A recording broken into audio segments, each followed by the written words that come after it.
Welcome to the first episode of the Legions Initiative podcast. Today I'm joined by my lovely co-host, Kristen. Kristen, where might people find some of your work? Hey PJ, it's good to be back finally. I put content out on Hipsters of the Coast. I have a column there called Legions Landing, #branding. Yeah, it's been a long time coming since episode 0. Cool, yeah, we have a bunch of things to talk about today. We've both been to separate GPs. We're going to talk about those a little bit. We're going to spend a lot of time talking about a lot of Commander 2019 and how things have actually been playing. I know there's a lot of hype and a lot of stuff with previews, but now we want to actually find out how well some of these commanders are actually playing and some of the cards in the 99. So we've picked out a curated list of some commanders and some new cards to talk about. And then finally, we'll wrap up with some hidden gems and some plays of the week, some fun plays that we've both made in some of the games that we've been playing. Sounds like a plan. And so with that, let's get going. You went to GP Birmingham recently, correct? Indeed. It was pretty cool. It was a little smaller than Vegas, and you could tell that by the fact that there were 2 artists in total at GP Birmingham. Just 2? 2, yeah. It was pretty quiet on that front. I spent most of the weekend playing Commander. Also got to do a Chaos Draft. When you open a Glory Bringer and a Chupacabra, you know you're in for a good time. Oh, yeah. Me and my friend got to the finals. We split the ticks, and then we opened some Modern Horizons packs, and I got myself another Sunbaked Canyon that I needed. So all is good in the world. Nice. Played a lot of Commander over the weekend. I took Aurelia with me. I took Akiri Bruce, and I also took. What did I take? I think I took Ronus. Maybe Ronus is a good deck. It's fun. I think the highlight of the weekend for me was winning 5-player games with Boros through commander damage and combat damage. It was pretty fun. In one game, I managed to take out 3 players in the same turn with Aurelia. Feels nice. Helped somewhat by the fact that one of the other red players at the table played a Wars Toll, and I'd just been ramping all game. So the blue player couldn't really stop me. Right, yeah, they got to tap out. Yep. To go off with Smothering Tide in that turn, get a load of creatures into play with haste, thanks to Urabrask, and yeah, smashed face. It was great. Nice. And then the other highlight, I guess, for me was playing games with Vince, otherwise known as Pleasant Kenobi. He was down there, got to hang out with some of his patrons. It was a really fun experience. I was playing in a pod with him and 3 other people, so a 5-player pod again. I was playing Akiri Bruce. I managed to win that one too. It was just down to me and him, and he was playing Perforos with a load of goblins. I'd thankfully gained quite a lot of life off Bruce Tal that game, and I had a comeuppance in my hand, but I had to bait him into swinging. Yeah. So I took like nearly 30 damage from Perforos triggers so that he would then go all in on combat. Right. The mistake was swinging with Stuffy Doll, let me tell you. Is that a feedback loop? Would that kill him? No. I don't know. Whoa, that's interesting. But anyways, long story short, comeuppance, wiped his board, managed to get a bit of tempo back, and then got a Rogue's Passage off the top to finish it with commander damage. Nice. I heard he was particularly excited about losing Boros in that match. The only thing worse to losing to Boros is losing to Boros in a 5-player game. And then telling your friends you had to lose to Boros in a 5-player game. Yeah. He got me back later on when we cubed and just smashed my face in, so it's fine. It's okay, we're going to cut that part out. We're not going to talk about that part. So yeah, Birmingham was fun. I also managed to upgrade my Sword of Light and Shadow into a masterpiece by trading some stuff into a vendor. Ooh, so that was cool. That GPs are always good fun. Got to meet some cool people. How about you? How was Vegas? Vegas was insane.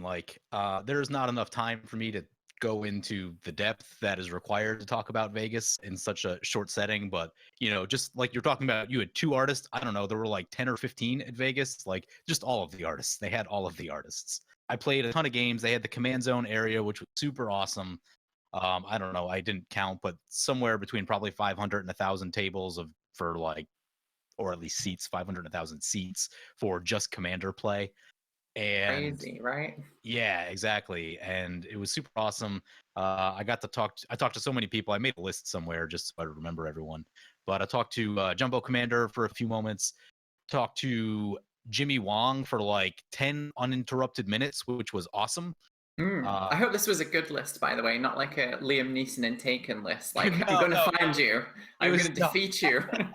no, not that kind. No, it was just I just like every day I met someone, like I met a bunch of people, I would just write it down when I got home at the end of the day just to like remember who I talked to, because like I'm like, wait, there's a lot of people here, I'm gonna forget if I don't write this down. So if like there were people that I had to follow up with, I made a note of that kind of stuff too. Yeah. I uh kind of did that similar when we did the command summit. I was like, right, I need to make note of all these people. yeah. I did meet Josh and Pleasant Kenobi Vince, but that was like at the casino at the hotel, and it was pretty late at night. So like, I'm not entirely sure they remember that interaction, and that's fair. But yeah, so I Sounds did like you meet. had an amazing time. It was really really cool, and to anyone who might want to go next year, I recommend staying in the hotel that's like sponsored by the event, because that's like where most of the content creators stay, and you just run into people on happenstance. I ended up getting breakfast with Connor from Spice 8 Rack and Brett from Kitchen Table Commander, and just people running Connor's around all. Connor's such a lovely export, isn't he? Yeah, he's awesome. Him and my girlfriend Veronica hit it off really well, and they had some very in-depth discussions at the breakfast table about how humanity could be a little bit better. So that was very cool. Definitely sounds like Connor. Yeah, yeah. I'm pleased. I'm pleased. It sounds like you had a fantastic time. Like I am, slightly jealous because Vegas is like the GP, right? It's the top of the class for GPs. Yeah. Maybe next year. Maybe I'll stay up. Yeah, it was really cool. It was massive. I can't explain the sheer scope. Like I haven't even barely even touched upon like the Friday night commander party and all the stuff. It was pure insanity. It was really, really cool. To anyone that wants to go, yourself included, Vegas is like the most expensive place on earth. Just bring, there is no amount of money you could bring. Just bring all the money. And we didn't really even get into the gambling or anything like that. That's just like literally going to shows and getting dinner, and there's hundreds of dollars falling out of your pocket each day. So Sounds like you could have done with a little goblin that was able to get you some more cash. Maybe yeah. like a dockside extortionist. Oh, that card. Yeah. Talk about Commander 19. Yeah. All right. So let's move on to Commander 19. What are your general impressions of the set? So my first impression, I guess, is that as a self-contained product and a self-contained metagame, I think it's very balanced and has some nice interaction between the decks. Like there's definitely some plays that can be done there towards that metagame, and I think the decks do have quite a lot of ability to play against each other. Yeah. I did get to play the precons at the Friday night commander party. I did notice that maybe the Jeskai deck was lacking just a teeny bit behind the other decks. I think the Jeskai deck is probably also a bit more skill intensive to play. So if you're like a newer player, like understanding how to play control and knowing when you need to blow up the board, it seemed to have a decent amount of removal. Just knowing when you have to use that stuff is Yeah, probably a little because as a bit harder. precon, obviously, it's not going to be loaded with the most efficient win conditions, but recognizing what the win conditions are and how to play your game to get to them, I think with that deck is a little more difficult. Yeah. I played Anya, and there was so much recursion in that deck. Like it was insane how much recursion that deck has. Like I lost my stuff 3 or 4 times. I'm like, oh, I'll just get it back again. It's back. So I found that really, really impressive. And I mean, when I lost the game, it was to like a big token swing where like everyone at the table died. But when I died, I still had like, I don't know, 6 or 7 cards in hand and like a lot of things to do. And it was probably between like turn 15 and turn 20. It was very late into the game. So Oh, that's fair enough. Yeah. I don't think there's much worth in us sort of talking about the finance side of things and the reprints. I think it can be kind of summed up in that there's some cool cards, but I think the value that has been in some of the previous Commander products, maybe not last year, but before that at least. And it just felt a little bit kind of weak. you're saying 19 felt a little bit weaker compared to like 17? 17 or 16. Yeah, I might agree there, but also better than 18. So kind of a step in the right direction, I guess. But like if you bought a precon, there are some cards in the precons, brand new cards that are going a few dollars. So, if you were able to get the precons for like 40, 45, I think you're doing just fine. Yeah, I agree. So shall we talk about the generals first, or shall we talk about the 99s? I'm going to go with the generals first just because I have them on the sheet first for no Okay. reason other than that. Generally speaking, it's good to stick to an order, isn't it? Okay, so moving on to the Commander 19 generals. We've picked a small curated list of a few that we're going to talk about. Just for time, we won't be able to talk about all of them. There are about 15 new ones. So we picked about 8 or so of the new ones to talk about. So the first one up will be Elsha. Have you had the chance to play with or against Elsha at all? I find Elsha pretty fun to play, honestly. I built myself a storm-based deck Okay. to take advantage of the being able to play the top card of the library if it's non-creature, non-land. Right.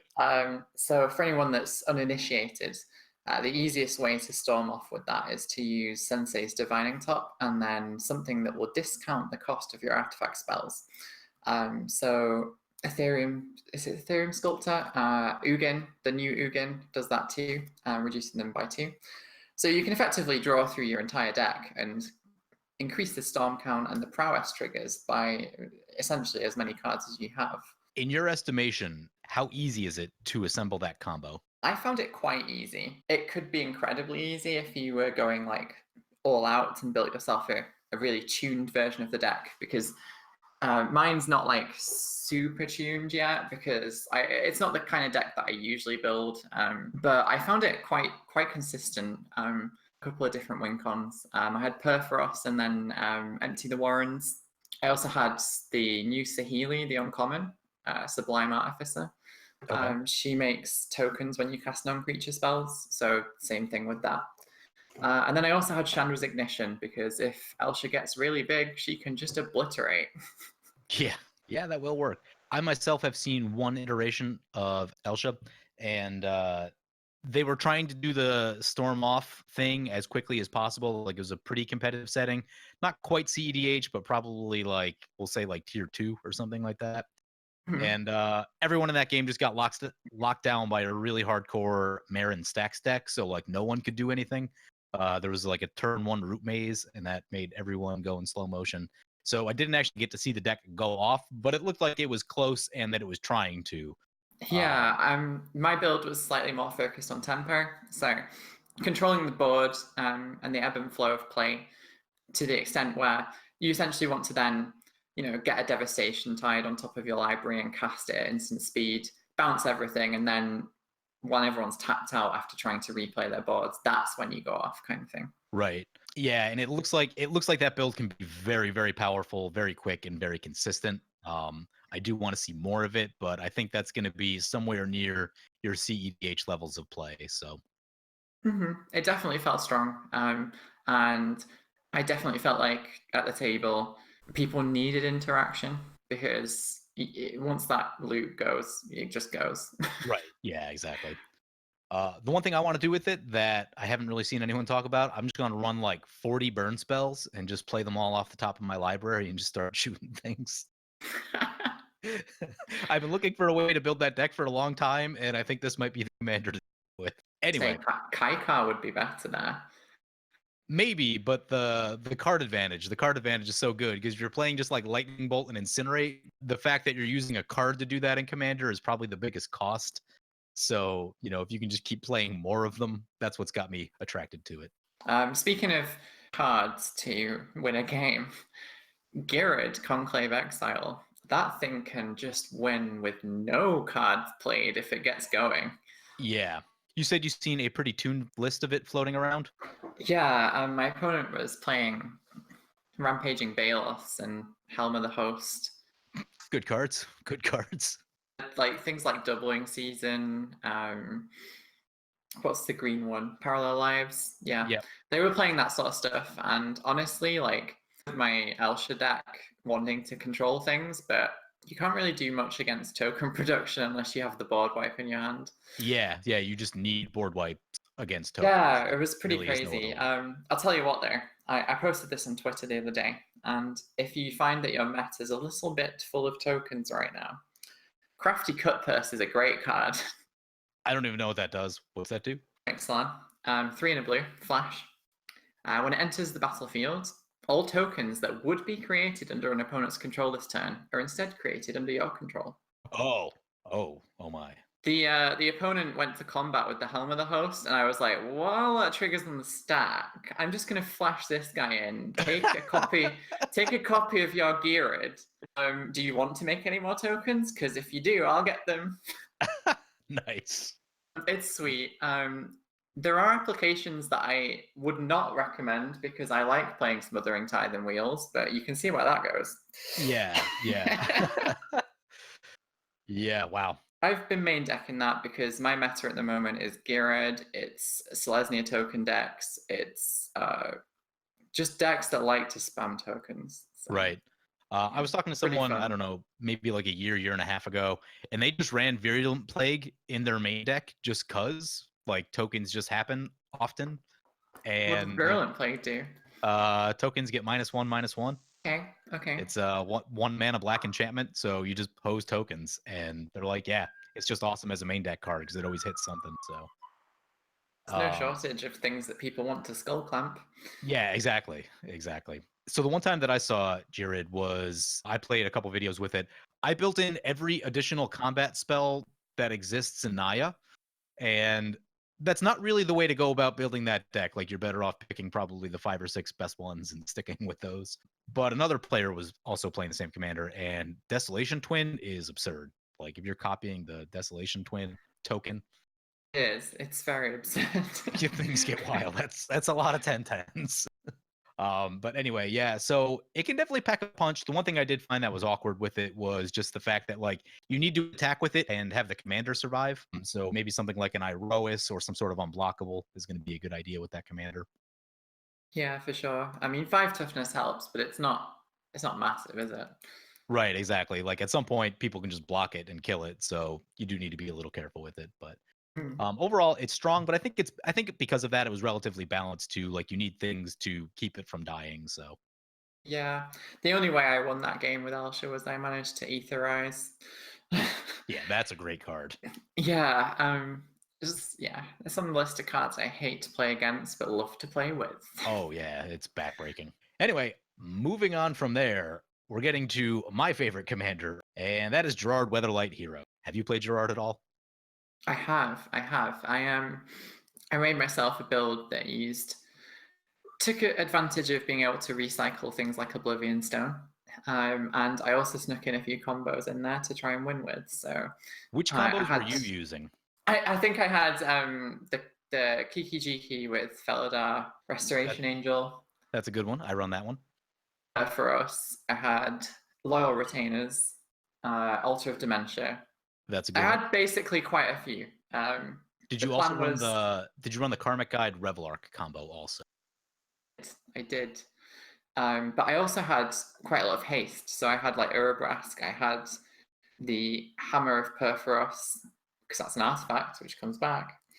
And also, what else? What was the other thing that I was playing that gave them haste? Battle Driver, maybe? Oh yeah, Battle Driver. Battle Driver's so good. Yeah. So my plan was essentially keep board wiping and bringing back hasty creatures pre-combat, hit people, draw into a combo.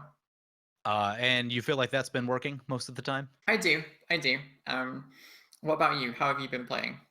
Yeah, I've been doing just like full combo. So I've been skipping the haste stuff because I actually just don't care about attacking at all.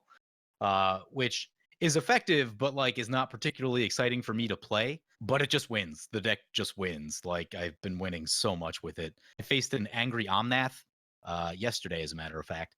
And Angry Omnath is a deck that's just given me fits for years. And they had Omnath with 2 tokens and a Greater Good in play, and I still won that game. That's what Gerard does. Jeez, yeah. I think I appreciate where you're coming from, actually, with the whole not being fun to play. Partly why I put the hasty creatures in and that sort of plan as well. Just because I do like to just hit face sometimes. Yeah. My deck has foregone that completely, and I might need a second one to like scratch the itch of just wanting to attack things, but it does make me wonder though. So like Gerard as a commander, I always did envisage myself as building it and having it, like keeping it built. However, I'm kind of, the more I play with it, the more I'm like, well, is leader, or is he better in the 99 with the loyal retainers? I haven't even tried him in the 99 yet. That's not even a place that I've gotten to. I just haven't had Because, time to test it. yeah, part of me is thinking, if I'm just playing a generic Boros deck, is he just a good combo piece to have? Like, is that where he sits? Is that his place, or is he better as a general? I've not really worked that out yet. I haven't either. I don't have a go wide deck right now for the most part. Like Angels is my most go wide-ish kind of deck, and I wouldn't even call it like that go wide. It's, get 2 or 3 Angels into play and attack stuff. Wide and But just thick yeah, exactly. Yeah. with two C's. Yeah. But yeah, so I don't have a great deck right now to test that out in. I thought about putting back together like one of the Aurelia, just kind of low and go wide sort of decks to test that out. I just haven't had time to do it, but that is a place that I'd like to get to at some point as well. It's great board wipe protection. Like people just can't wipe the board against you now. He's like, oh, all my stuff comes back, or you wipe the board for them, and now everyone else's stuff is gone, and you're swinging away. It's interesting because since I started playing Commander, I've seen a general decrease in the amount of board wipes people play. It's I weird. have too. I have too. People are. I consistently play lots because I think they're really bloody good. And especially if you manage to, like, survive it yourself, like, it's just game ending. Oh yeah. A lot of people don't really recover from a board wipe as well. It's strange. People just don't seem to play as many as they used to. Yeah, no, they really don't. And I think I've been thinking about that a bit too. Go wide has fallen out of favor. The format's become more combo centric, I think. Like, just there's a combo for everything now. Like, there's so many commanders that are, you play them, you untap with them, you win, or maybe it takes 2 turns to do it, but some iteration of that where it's just play your commander, do the thing with your commander, win the game. A lot of times that is just more effective than try to just lay out as many creatures as you can. But now people aren't really prepared to deal with massive creature armies. So like when people don't run board wipes, you can just spam all the creatures you want and set Yeah, them for aside. sure. It's interesting because the guys that I played with at the weekend that came down from somewhere else, they said that their meta was probably like a little bit stronger than ours, but everyone was in their meta is like playing these solitaire decks with not that much interaction. Right. And you really notice the weaknesses of those kind of decks when you take them out of that meta and then just plonk them in against some other decks that are a bit lower on the scale. Plenty of interaction and plenty of creatures on a slightly lower powered deck. That deck actually has a good chance of beating those kind of decks. Right. And we were talking about this, not to jump too far off topic, but like you were saying that you were playing what, like 20, 25 pieces of interaction in some of your decks? Yeah, sometimes. I mean, a lot of that is staple to creatures, right? But yeah. Right. And it's just like if you blow up someone's commander, let's say like 3 times, do they really have a chance to get back into the game? I don't know. Like that game needs to go pretty long for them to be able to recast it and like do their thing. So yeah, I've seen a lot of decks like that too, where they are strong in a vacuum, but the second you fire removal at their commander, they just crumble. But you know what they say? Gotta break a few eggs to make an omelette. And speaking of eggs, let's move on. So next up is Atla Palani, Nest Tender. In my deck list for Atla, I've actually included a recipe on how to make poached eggs. Nice. So you should check that out. I'll put a link to that in the description below. Eggs are just the most versatile breakfast food. They really Right. are. They really are. You can just put them in a glass and drink them raw, Rocky style, or you can scramble them, poach them, fry them. Stick them in a stew. God damn it, Lord of the Rings. Anyway, so yeah, Atla Palani, Nest Tender. I think there's like 2 ways you can, well, there's probably more than 2, but there's 2 general ideas of where you can go with this deck. I think it's great as a dinosaur commander if you want to go really thematic, but I think it's also great as just a way to cheat big, fat, interactive creatures into play. I think this commander is really interesting, and here's why. It's like it's sort of mixing the Timmy style of play of just like huge creatures that you wouldn't normally be able to have a lot of, but it gets them into play really quickly and is surprisingly resilient. Like those sort of decks are usually blown to tempo blowouts and board wipes and things like that. But Atla is very fast. The egg mechanic is a form of board wipe protection. If you just leave one and Atla open, you're Mhm. probably going to get a creature back out of a board wipe. And you also get these huge creatures super quickly. Like, it's a lot of things. In my opinion, I would say this is one of the more powerful commanders out of the set, and maybe a reason that people need to start running more board wipes and Mm. I more interaction, I more think spot. part of what makes us so strong is that oftentimes, one creature ahead of curve is difficult but doable. Someone reanimates something early, you know, someone ramps a bit, gets a big creature into play. It's scary, but you can probably deal with it. Yeah. Atla has the ability to just put out 2 or 3 even ahead of curve. And when there's just that many threats on the board, you just need a board wipe, right? Yeah, that's a great point. I hadn't thought about that. That is a very good analysis. Because like your one path to exile doesn't really answer it, does it? Like Right. Yeah. I also want to say something brave that might be a little bit controversial, but All right, bring on the controversy. I think she's just strictly better than Mael the Anima. Oh, I'd agree. 100%. Like I think Mael's just like, nah, yesterday's news now. Like I was never a big fan of Mile to begin with because I've seen a lot of people whiff on that 6 mana ability. If you whiff on that thing, that's like time walking yourself, basically. oh, Anytime before like turn 12 anyway. interesting So, interaction with Atla that I did want to point out though. okay. If you find yourself in a vampires deck and you're running the card, I've told you about this already. It's good, You've right? told me about it. I'm excited and I'm giddy with laughter. Go on. So there's a card called New Blood. It's 2 and 2 black. It's a sorcery. As an additional cost to cast it, you have to tap a vampire that you control. You gain control of target creature.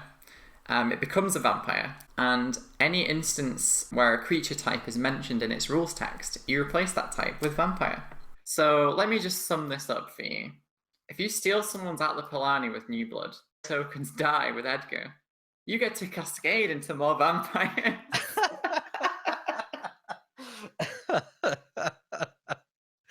Oh, that's so nasty. It's so nasty. It's like, I mean, Mardu doesn't get to just clone, does it? But that's No. a pretty sweet option. Yeah, that is a really cool interaction.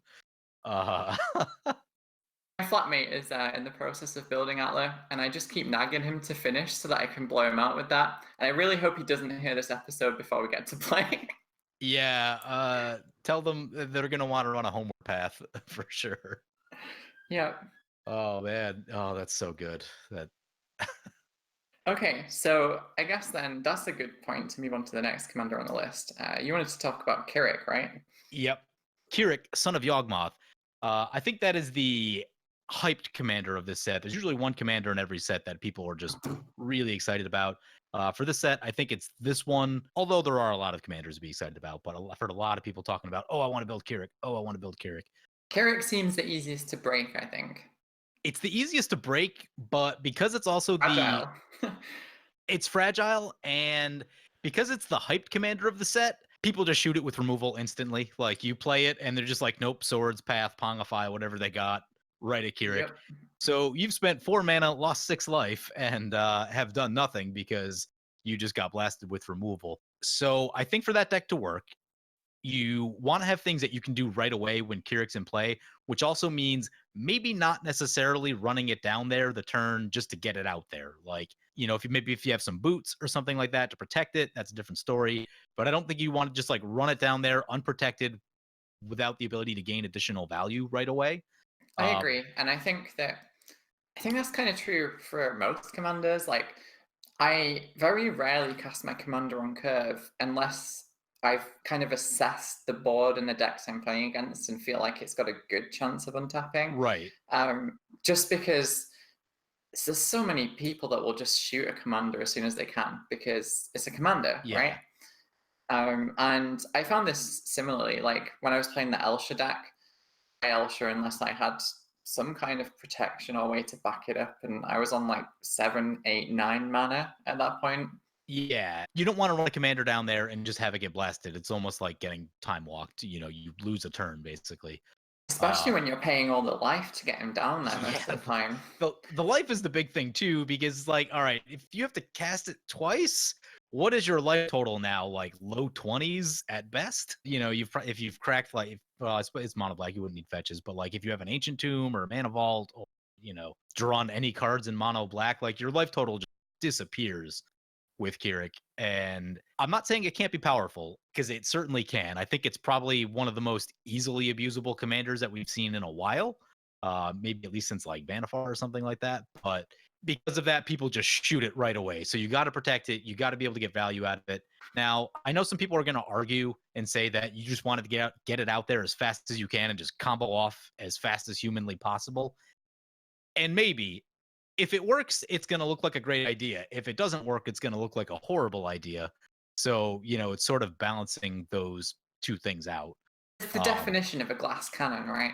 Yeah, that's exactly And what it is. he even wants to be running glass cannons like Ether Flux Reservoir. And I think, is it with Bolus's Citadel, you can kind of just do everything? Yeah, the Bola Citadel, especially Ether Flux Reservoir combo, is right at home in that deck. So yeah, it's very strong but very glassy, and you know, you have to weigh that downside of, if it dies, you're losing a lot of life to get this thing back into play quickly. And in the 2 games that I played with it, like I just did nothing. People shot it both times, and I watched other people play the game for however many turns they went. Yeah, I mean, maybe that's what inspired the name. What does glass sound like when you break it? Crick. I mean, I'm being facetious, but at the same time, I'm pretty sure that they called Girid because it's green, white, red.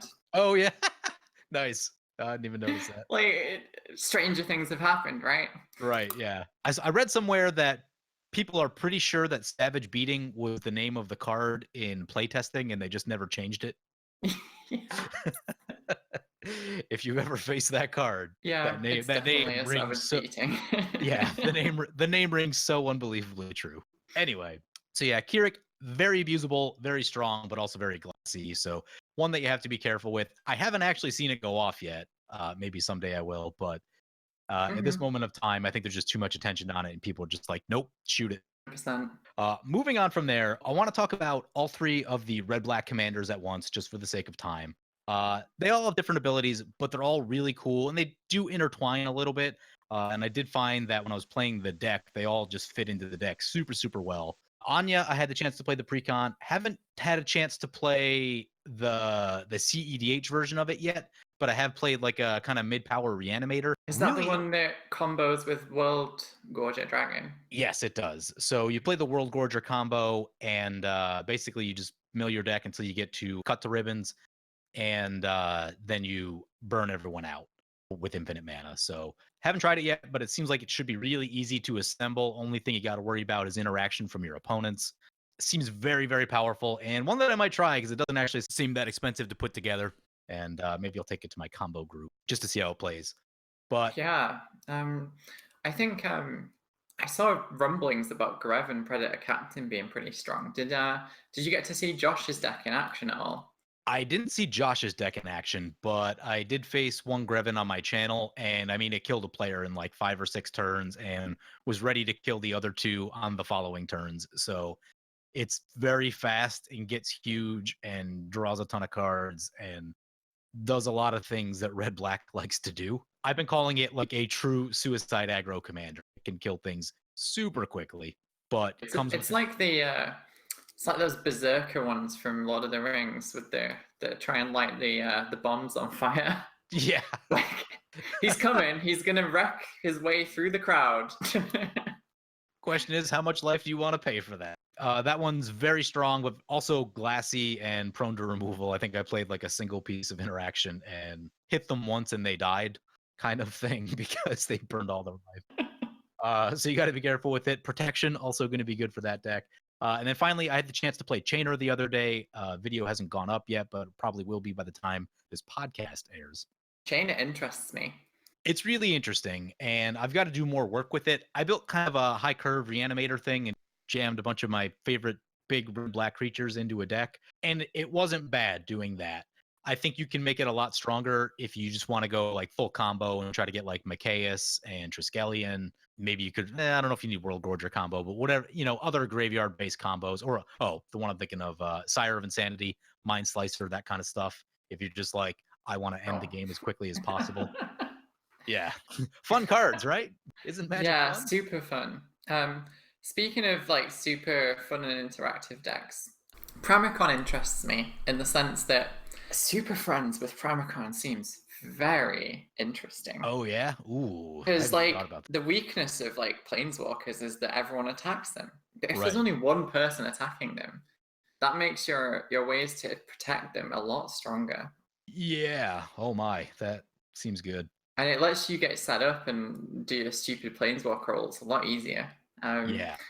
I don't want to go too much into detail on that because if you guys want to check out the Legend Creature podcast, the guys on that side of things did a great Pramicon episode last week. Yeah, Super Friends Pramicon. I think I'm going to try it, It looks fun. I'll probably have to try it one time on my channel now. It wasn't even on my radar, but I do want to play another Promicon game at some point. I think the ability to funnel creatures in a direction is really cool.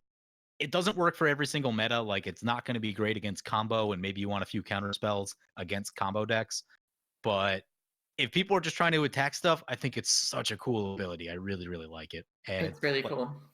I think it's my pick for like probably most fun and most interesting commander out of Commander 19. Like it's just such a unique ability and has just a lot of different ramifications and like weird political aspects to it that's just really, really cool. If you get the chance, you should definitely try it out.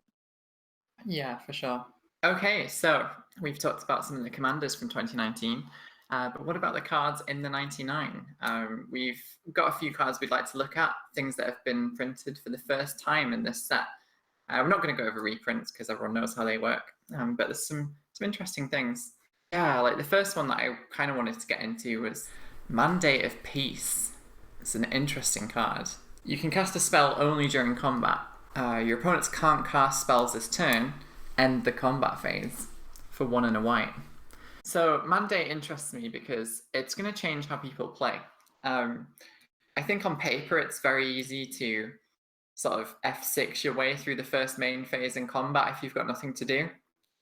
Yeah. The timings wise is going to be kind of telegraphed a little, but I mean, I just really want to put it under an Isochron Scepter. Yeah. Yeah. Well, actually, Um, if you want to put that under an Isochron Scepter, you should try Silence under an Isochron Scepter. that's too easy though, right? That's too easy.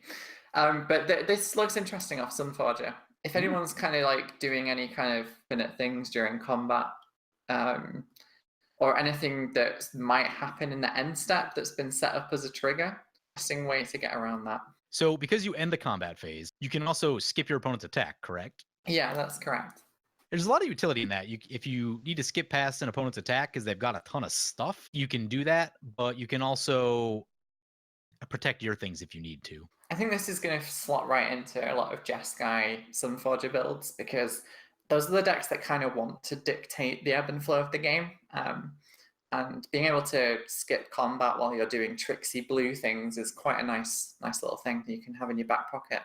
Right. And also, like if you're playing in paper, maybe a little bit harder on Magic Online, but in paper, you can just be like, who are you planning to attack? Most people don't lie, but if they try to backstab you a little bit, then end the combat phase on them and not have to die to combat damage as a result of weird political shenanigans. But yes, I think you're right. Like Jeskai decks that want to control kind of what's going on, maybe more political based decks. I think it's a really cool card for those type of setups. It might even find its way into the sort of Marquesa Aikaido builds that people build. I'm not familiar with those ones. Which one's that? The Mardu Marquesa, and your aim in the game is to essentially play all of the kind of weird effects like deflecting palm, that sort of thing. Yeah. Yep. And your entire game is to just sit back and do that essentially, so that people don't hit you, and then you have some arbitrary win condition. But yeah. Right. Cool. So moving on from that one, next up we have Savine's Reclamation. Have you had a chance to play this one at all? I have actually. So it's interesting because when this card first got spoiled, I was like, sweet, this is going in like all the decks. But actually, like, there's some decks where it just doesn't quite fit. And that's kind of decks where I want to be playing more creatures. It's interesting because it's a really good effect, and it's obviously the Sun Titan effect, right? Right. But It also gets back lands, so if you like crack some fetches, you can get yourself some more lands and essentially ramp, which is nice. But it's hard to fit into the 99, honestly. I've tried it in my Lyra Dawnbringer build, I believe which it. plays I believe it. a lot of like small utility creatures and artifacts, and a couple of enchantments too. And it was actually pretty good actually. I got my what did I get back? I got back my Lightning Greaves and my Angelic Renewal, which is quite good. Yeah, those are good cards. It's hard to fit in the 99 because the slots that it would compete with are things like, I mean, sure, mono white it's a lot easier, right? But in decks that aren't just mono white, it's like, I mean, would you rather have this or Unburial Rites? Right. Unburial Rites, I think I would take over it. And that's the decision I made when I looked at slotting it into Edgar Markov. Yeah. The thing that I see with this is return target Feast and Famine from the graveyard to the battlefield. Like I have one job for this card to do, and that's to get my Feast and Famine back after someone blows it up. When it's going to be good, it's going to be great. Yeah. I just think it's really hard to fit into the 99. I do believe you on that. Where I do see it fitting is actually like Boros equipment, honestly. Boros equipment doesn't have great ways to get equipments back if you don't have Sun Titan. I've started using Goblin Welder a little bit more, and who's the other one? That's the new one that's like Goblin Welder. That's pretty OP. Goblin Engineer. Yeah, that one. It says find target winter orb and then bring a sword back and then flip flop the winter orb sword. Isn't magic fun? Yeah, yeah. So like Savine's like, yeah, as I say, I've put it in a Carry Bruce and it's decent in that deck too. Yeah, a deck with a lot of equipment, a lot of lower costed stuff that's going to be in the 3 or less that you need to get back. I think that's where it's going to fit. The fact that it has flashback is useful if you're getting milled. If you find yourself getting milled a lot, it's good in a black-white deck that wants to combo. Yes, that gets back a lot of black-white combo pieces. Get yourself your Blood Artist and your Sack Outlet. You can get yourself like any number of silly things that black-white like to do. Right. You hit on a good point, is that with so many new cards coming out, it's just tough to get all of the things you want into a deck now. Like, there are literally hundreds of good cards vying for a spot in your 99. And, you just have to prioritize, like, how badly do you need this effect versus something else? Can you live without something else? Can you live without this? And it's a really tough battle that I've been noticing more and more over the past year with so many new cards coming in. Sure. And I think it's also a mark of when you're a good deck builder, it gets a lot harder to make those cuts because you can evaluate things on lots of different axes. And I think you'll notice as you grow as a player that it becomes a lot harder to really make cuts on decks.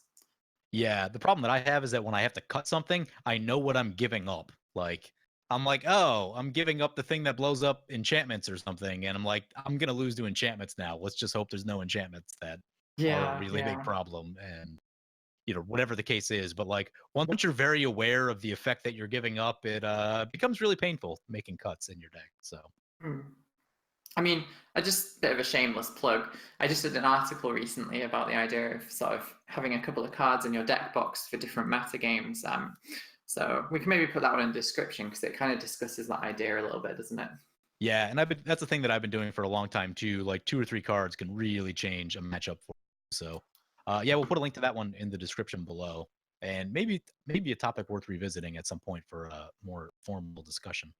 Perhaps. Yeah, agreed. Okay, so moving on. Mass Diminish is really interesting. It's 1 and a blue with flashback 3 and a blue. Until your next turn, creatures target player controls have base power and toughness 1/1. I think this is a really cool card.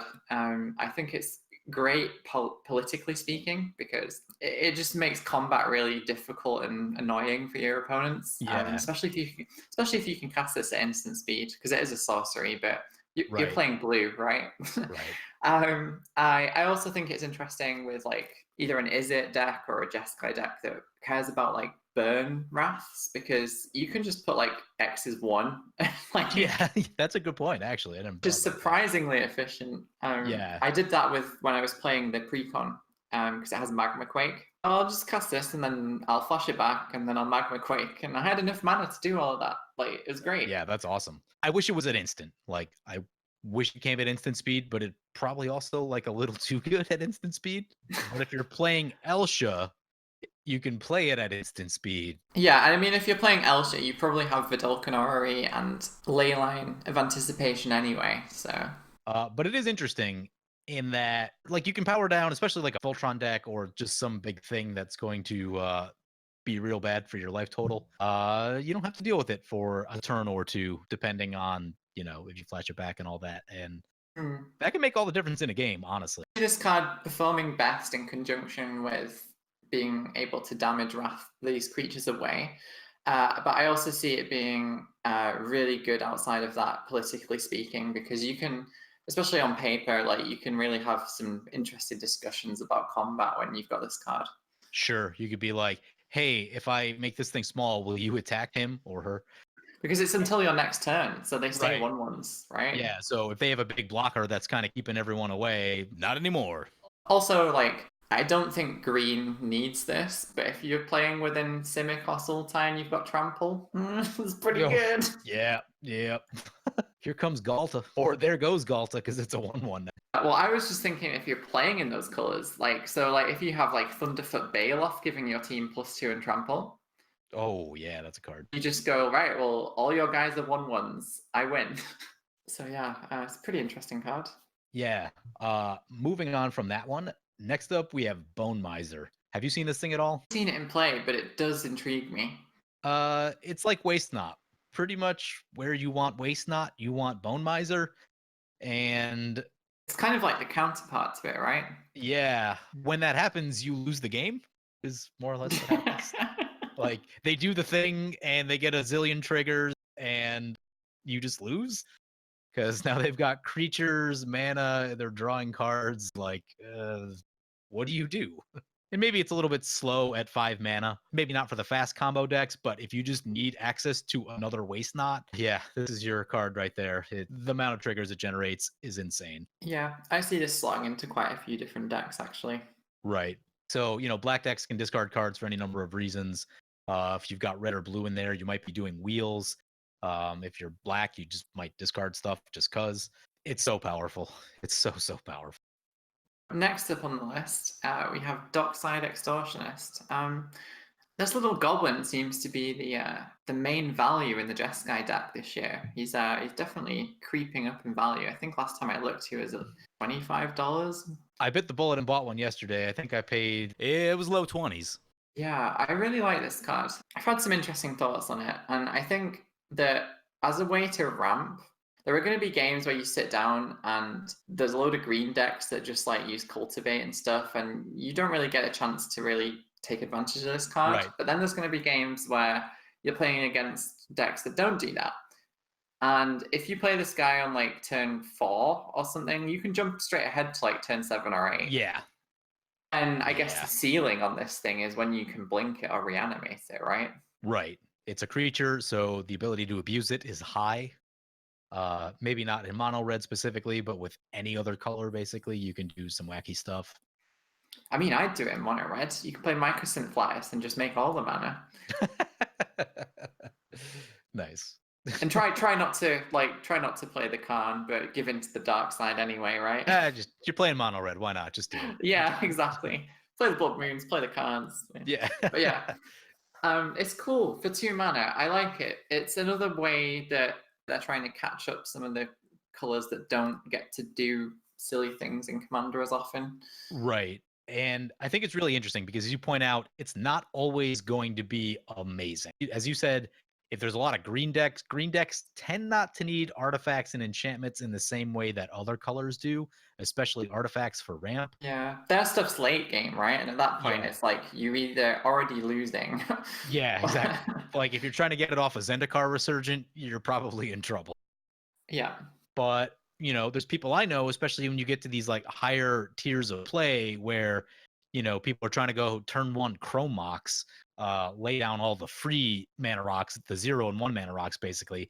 Black Knight Extortionist is really good against those kind of decks. Yeah, I think part of what's holding its price tag is the ability to play it in things like Vintage, because there are Yeah, Shops some, is a deck that is yeah, artifacts. all these artifacts, and it's like, well, sure, I'll just take all this free mana. I'll make 30 mana. Why not? I can probably So win the game with that in Vintage. But yeah, I yeah, haven't. I like it. It's a 2-drop. Even if you play it and you get like 2 treasures, it's still doing its job. Oh yeah, I mean yeah, 1 to 2 treasures, very reasonable. 3 to 4 is awesome, and more than that is probably you're close to winning. I think, like depending on your deck, depending on power level and things like that. But assuming it's a Mhm. high power deck that can like take advantage of a situation easily, 5 or 6 mana is really abusable at an early point in the game. So It's also worth noting that it's another piece in the toolbox for if you're playing a Revel in Riches deck. yep, gotta get them 'Cause, treasure tokens. like, I mean, if you can reanimate this in someone's end step, like that can get you there. Miraculous recovery. That's how you do it. That's how you do it. I love that card so much. Yep. Anyway, I'm going to be trying out my Dockside Extortionist tonight, so hopefully I'll have more information on it in the future. I'm very excited about it. Haven't actually had the chance to play it yet, but I think it's going to be good. Mm. I think it's going to be real good. Yeah, it's gonna take you straight to the ready money round. Yeah, exactly. I think I'm playing it in a combo deck, so like if it works, the game's probably over or thereabout. But moving on Yeah. from that, we've got Oren Frostfang. You said you've had some experience with this one. You want to talk about that? Yeah, I mean, like, in categories of cards that green didn't need, is Oran Frostfang on the board? Oh yeah. This thing is great. It's like Bow of Nylea meets Bident of Thassa in one card. Yeah. Seems really good. I mean, I got super excited. I have a Ronus, the Indomitable deck, which its gimmick is essentially playing fight spells or fight effects because of all the death touch. Yep. It's so good. It draws you your creatures have death touch. If you're in green and you've got trample, like trample and death touch is like the awesome thing to aim for, right? Right. I've been disparaging of Bow of Nylea in the past, and people have pointed out that the Death Touch and Trample interaction is massive, and I have come around a bit on Bow of Nylea since then. I'm like, oh yeah, Death Mm. Touch and Trample is really good together. So is, yeah. It's just a solid card. We don't really need to say much more than that. Yeah, If you're going wide as well, it's just very good. If you're going tall with trample, it's very good. right. What more can Yeah. I say? Draws cards, kill stuff, win the game, do good things. Who's next? Hate Mirage. This is an interesting one because it's not like the kind of card where you go, oh my god, this is what I want to buy a commander deck to open. Right. It's kind of forgettable in some sense, like when you look through the cards that are in the deck. Essentially, Hate Mirage creates up to 2 tokens of different target creatures your opponents control. They gain haste and you exile them at the beginning of the next end step. I think the part that's less exciting is that you lose the tokens essentially. Yeah. But like, there's ways to copy them or keep them, and I mean, you need to untap the next turn if you've done this on the right creatures. Right. You just copy an Oren Frostfang and draw a bazillion cards and swing with Death Touch. Yeah, or I mean, what's the ceiling on this? You copy something with infect. The ceiling, yeah, you copy a Blightsteel Colossus or an Eldrazi. That's the ceiling. Yeah, and like giving them haste as well is pretty cool. Yeah. Um, So I did a video on ETB creatures a long time ago, and ETB creatures are like basically the lifeblood of this format. For 4 mana, if you copy 2 nice value creatures, you're going to be doing really well. Good things will happen. I mean, if I'm playing mono red, right, and I copy a Wood Elves and Bolus, I'm feeling pretty good. Yeah. And that's not even the ceiling, right? That's just like value. Right. And you're going to see Yeah. those creatures all the time. Right. Yeah. So you know what's actually a great way to compare this? A great card to compare this to is Mirage Mirror. Mirage Mirror is like the utility card of utility card. Whatever the best thing your opponents do, you just make a copy of it. And I see a little bit of that in Hate Mirage. If your opponents are playing good creatures, now you've got good creatures too, and you've got access to abilities that you may not have had otherwise. In addition to whatever value that's going to generate, or if you're just trying to go for the alpha strike and take someone out, both are a really good place to be. I agree. It's also got half of Mirage Mirror in its name, right? Yeah, it does. I noticed I that while mean, I was going through. I noticed that while I was saying it. Is that the same Minotaur from the Mirage Mirror? Maybe. It looks like it's from Amonkhet. Like you got the. The same guy. This could be a story. Oh, He's could looked in be. the mirror, and this is what he sees. Mirror, mirror on the wall. The one sad part about it is that it is a sorcery, so you cannot Sunforger it. Makes me sad. Yeah, that is kind of sad, actually. I mean, it would be like way too good if you could, but you know, I can dream. I can dream. Moving on from this one. Yeah, let's move on. Who's up next? Aeon Engine. Eon Engine. Aeon? Eon? I don't care. Do you so- care? No, not really. But so I did a video on this one a while back, and I was very excited about it. The ability is really unique, and I think that it's really cool for that. The problem is that it's very slow. Like it's such a slow card to cast. I've been paying attention to just games that I've been playing recently, and I noticed like even in a quote unquote casual meta, on turn 5 things are wild. If you don't play a board wipe on turn 5, someone's probably about to win. So like just trying to turn 5 your Eon Engine without additional support. There's like cards that I would say is quote unquote casual decks kind of that I've played against in my meta, like a good high 6-7, even though they're technically casual. They're casual because the way they're set up kind of clunky, and they just want to play loads of permanents, right? Right. But like there's like an Astrid deck that I'm terrified of because that thing just gets going. Yeah, and at some point you're just like, I need to take a turn back to try to get ahead of my opponent. Because I think you know my opinion on this. So I'm gonna tell a little story that's tangentially related to Eon Engine. There's a fan of the channel that I've been playing at one of the shops I play at. And over the course of 2 weeks, over 5 games, I sat to his right in all of those games for some reason. A couple of those games are 5 players, and one of those games was a 3-player game. He won the die roll every single time in those games. So I went last in 5 games every single time that I played him. And like the thought in my mind, I need to run Eon Engine. Like this is the only way I can fix this problem of going last. Because the next thing you're going to tell me is that he was playing blue and you were the last person that he could counter. There was definitely an Urza deck in there, but he was switching decks each time. So like, you know, right, sure. It wasn't the same thing every time. But I ran the math on the likelihood of someone winning 5 die rolls in a row, also considering the 5-player games, and it was 0.5%. It was like 1 in 1875 or something like that. Like it's absurdly low. And I'm just like, I can't do anything if I'm going last in every single game. And it was super frustrating. And I'm like, well, this card's the answer, but oh, it's so slow. It's like, it's just not. I think so, like, really infuriating. I think the thing with the Eon Engine for me is that I think there are 2 kinds of people that will build this. And I think the first kind are the people that like to play Warp World and other chaos cards. They just like silly things to happen, and that's how they get their fun. At the expense of others. That's implied, but yeah. The other type of people that run this are the people that will break it and essentially go, well, which player at the table do I not want to have a turn? This player will no longer have a turn. Right. And outside of that, there are way better 5 mana do nothing cards that you can play, like Mirari's Wake or Cathar's Crusade or any number of other 5 mana things that you can untap with will impact the game more if you get to untap with them. Right, exactly. If you untap the Mirari's Wake, good things happen. Yeah. So I don't know. It's fun, but it's not for me.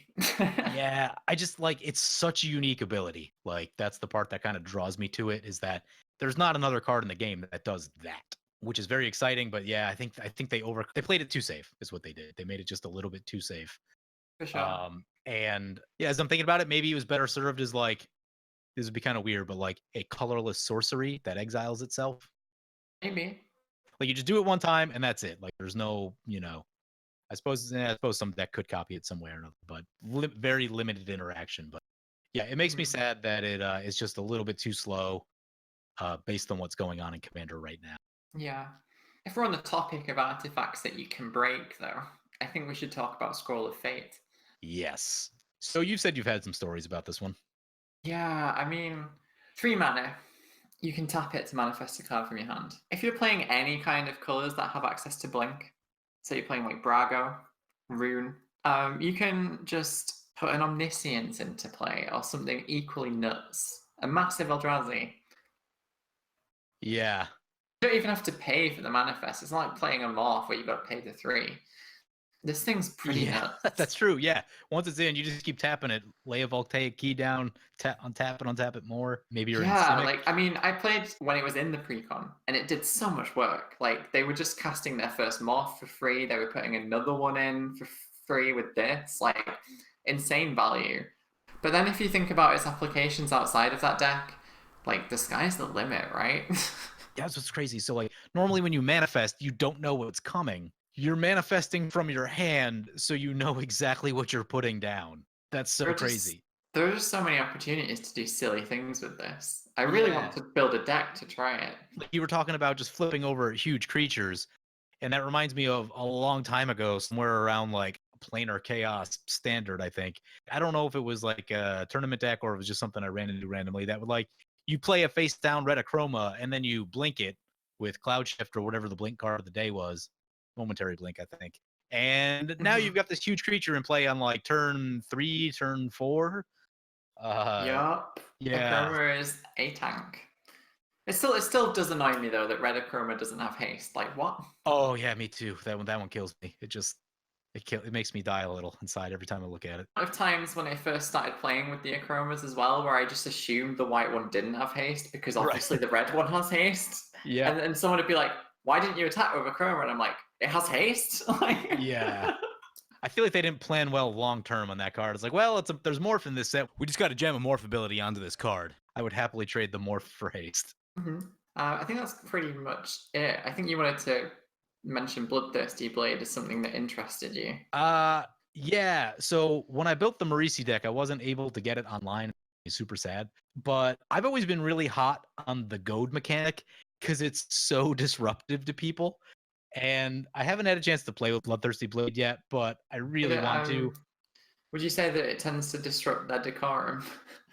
Yes, 100%. And a card that we should both be running more of, and all of you out there as well should be running more Disrupt Decorum. Like, you know that player that just wants to sit back and just like try to combo off and they're not going to attack any. You start goading their stuff and it's going to mess with them so bad. It's cheap to do, which is what makes it awesome. So this is a card worth checking out. And if you know that player that's just trying to sit back all game and try to assemble all their pieces, start goading their stuff and they're going to have a real bad time. Yeah, it's cool. And I've not seen it in play either, but I think it has interesting applications. yeah, and especially if you're at like a more casual to mid power meta. Unfortunately, I won't be able to test this on Thursday nights because that's just like fast combo. But yeah, if you got like a creature kind of meta going on and sit back, just hit them with the goad and watch the sweat start pouring off their forehead as they have to make like horrible decisions about what they have to do.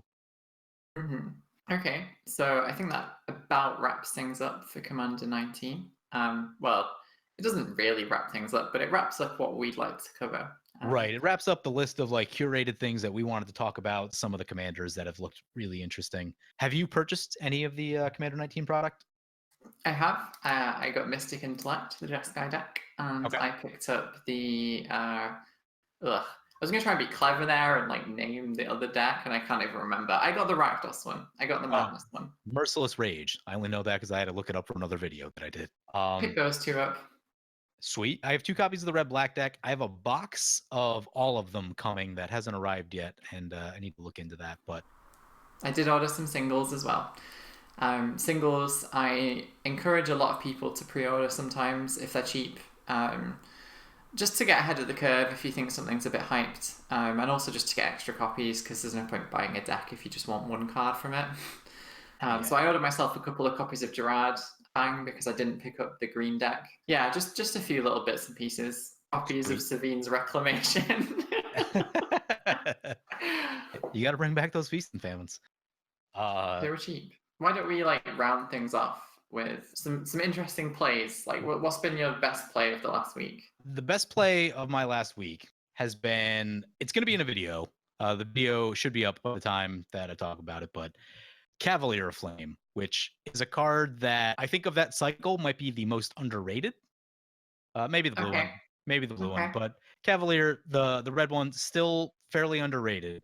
But the play was I was in a terrible spot, getting pretty close to dying. Cavalier Flame in play. Opponents are at like relatively high life totals, maybe around 20 or so, and I've got nothing else, so I'm like, ooh, we're in a bad spot. I get a Kiki Jiki, I copy it, I sacrifice the copy, sacrifice the original, and do X damage to each player, and I think they're planeswalkers. I had a Whip of Erebos in play when I did this, so I went from like 10 life to My like jeez. 200. Yeah, and won the game. So Cavalier Flame, super sweet. If you can copy it, blink it, do stuff with it, it is really powerful. You got to make sure you get some lands into your graveyard, but that's not like a particularly hard thing to do. So yeah, it was a really sweet line of play. That's going to be one of the big coming out. But I also really like it as a card. There's a lot of untapped potential in that card. It can aggro, it can do things like I just talked about. It's got a lot of tools on it, which I think need to be explored. That's sweet. What about you? Do you have any sweet plays that you want to talk about, or sweet cards that you've seen over the past week? So, like, is it cheating to have two? Because there's like two that are kind of cool. I'll keep them short. Go for it. So the first one was that perfect example of why you need an alter win condition. I was playing against a deck. It was a Windgrace deck with constant mists. So I was on Aurelia and I couldn't do anything. So I basically spent the whole game using my combat triggers on my Sun Titan to just keep playing Burnished Heart and getting more land and more land. Eventually I got my Altar of Dementia, and the Windgrace player cast a Decimate on me. I was like, right, well, I guess in response, I sack the Sun Titan just to see if I can get anything into my yard.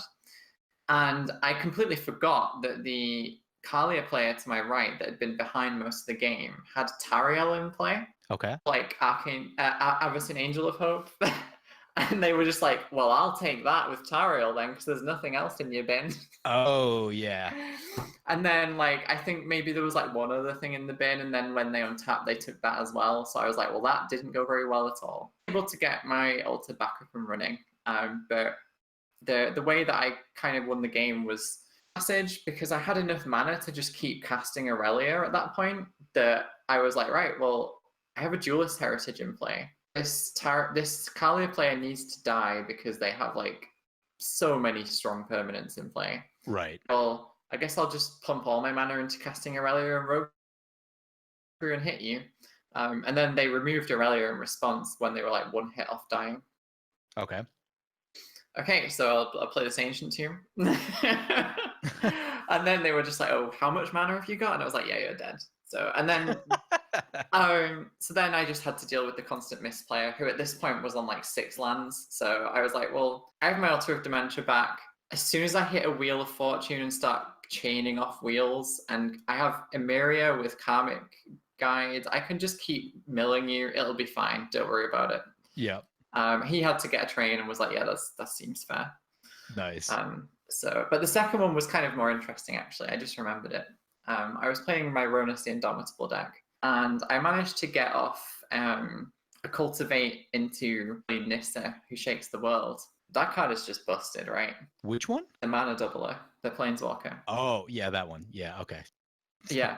So, like, I got one of those pretty early, and I was able to keep ramping. It was great. Opponents I was playing against, there were, like, 2 combo control decks at the table. And I was kind of scared that I wasn't able to close that game quickly. So what I ended up doing was, instead of swinging at one person to kill them one at a time, which is usually the better aggro strategy, he swung at everyone equally. And because that happened, no one really blocked. So I then cast my Wilderness Reclamation to untap my lands in my end step. I had Nissa in play, and I think I might have had another mana doubler as well. But essentially, when the trigger for Wilderness Reclamation went on the stack, I tapped all my lands to add it all to my mana pool, untapped, added it all again. The lesser played Squall line to burn all my opponents. So, like, they'd taken this, like, damage that had put them all to around 15 because they were like, it's fine, we don't need to block, it's not enough. Yeah. And then I was like, well, I'm on more than that amount, so I survive because it hits all players and all creatures with flying. And it was instant speed in my end step, so I was like, okay, I guess I burn you all out. And they were like, what, in mono green? Yeah. Uh, I started playing at a time where Hurricane was a very real card. So in the back of my mind, if I see I'll joke at a table like Hurricane, and they're like, "What card is that?" Like, Is that the sorcery version of Squallline? I think yeah, it is, right? exactly. Yeah, yeah. Yep. But it's so good. Like having just that in your back pocket is just great Oh because yeah, because I mean, a lot of green decks are combat based. There are a lot of times it's just slam a bunch of creatures and like turn them sideways. Usually, there might be a crater hoof in there, but like sometimes you need something that's not combat. Like for if someone's pillow forted or whatever the case is, you need yeah, some or other type like of like damage that isn't creature related. trample and you make them do all the combat maths, and they're like, right, well, if I block this way and I block with these creatures, that puts me on 3, so I can untap and win. And you're like, no, I'll burn you. Yeah, exactly. Yeah. So yeah, that's my play of the week. I think I was pretty chuffed for that. Nice. I love it. Mono green burn. Maybe I need to build a hurricane deck now. That's the whole point. Just lands and Yeah, hurricane. do it. Like, Life but gain. I do love my Runners deck. I'll have to show you the deck list.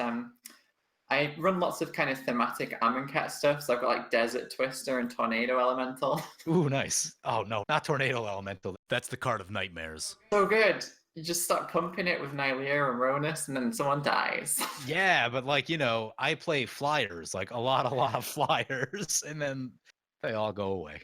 Yeah, I mean, I'm right there with you on that one. Yeah. Anyway, let's wrap it up there. Thank you to everyone for tuning in this time. First episode of the Legions Initiative podcast. Until Hope next that time. you enjoyed it, and we'll catch you next time. Take care. And this is the crew signing off.